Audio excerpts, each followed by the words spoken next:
जब कोई जोड़ा सालों तक कोशिश करने के बाद भी संतान की प्राप्ति नहीं कर पाते, ये तो समाज की निगाहें सीधा पुरुष की ओर घूमती हैं। और फिर उठता है वही पुराना सवाल, कहीं तुम्हारा मास्टरबेशन करने की आदत ही तो वजह नहीं? क्या वाकई हस्तमैथुन यानी मास्टरबेशन पुरुष को पिता बनने से रोक सकता है? क्या ये आदत उसे बांझ बना सकती है? आज इसी भ्रम को तोड़ेंगे विज्ञान और तथ्यों की रोशनी में। हस्तमैथुन का सच। हस्तमैथुन कोई गुनाह नहीं, यह एक जैविक प्रक्रिया है जिसे लगभग हर इंसान कभी न कभी अपनाता है। युवावस्था से लेकर वयस्कता तक शरीर की यह प्रवृत्ति नैसर्गिक है, लेकिन समाज ने इसे शर्म, अपराध और कमज़ोरी बना दिया है, जिससे पैदा होती है चुप्पी, डर और गलत फहमियाँ।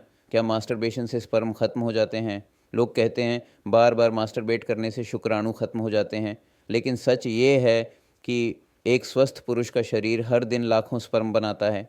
यह एक निरंतर चलने वाली प्रक्रिया है। स्पर्म खत्म नहीं होते, बल्कि समय के साथ फिर से बनते रहते हैं। मानसिक तनाव और अपराध बोध का असर, असल खतरा मास्टरबेशन नहीं, बल्कि उससे जुड़ी मानसिक परेशानी है।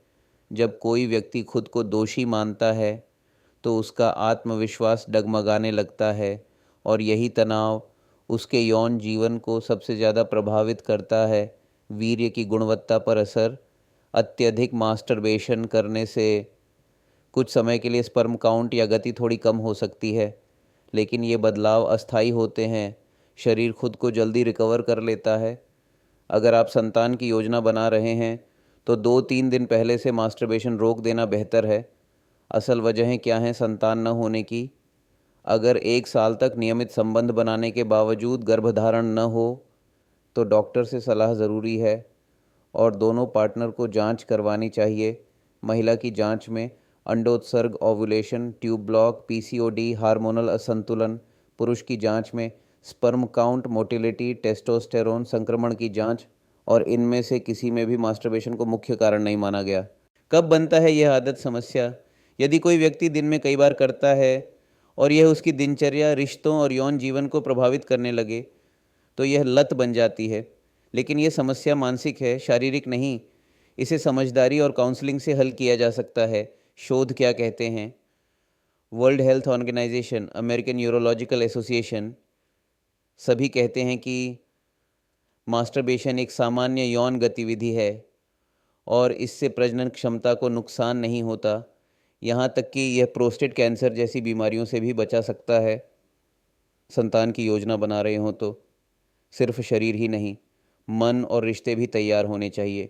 तनाव, अविश्वास और डर को बाहर करें। सप्ताह में 2-3 बार संबंध बनाना पर्याप्त है।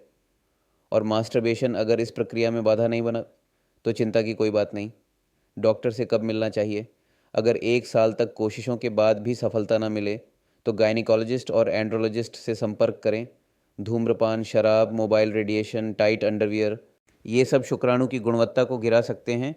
क्या करें, क्या ना करें? हरी सब्जियां, फल, जिंक और विटामिन ई से भरपूर भोजन, रोज़ कम से कम 30 मिनट टहलना या योग, 7-8 घंटे की नींद, फ़ोन को गोद में रखने से बचें। सप्ताह में 2-3 बार ही मास्टरबेशन करें। अत्यधिक पोर्न देखना, अपराध बोध में जीना, खुद से इलाज करना, झोला छाप या नकली वैद्यों के पास जाना। निष्कर्ष, हस्तमैथुन कोई रोग नहीं, यह एक जैविक क्रिया है जिसे गलत जानकारी ने गुनाह बना दिया है। जब तक ये आदत आपके रिश्तों या दिनचर्या को नुकसान न पहुंचाए, तब तक ये पूरी तरह से सुरक्षित है।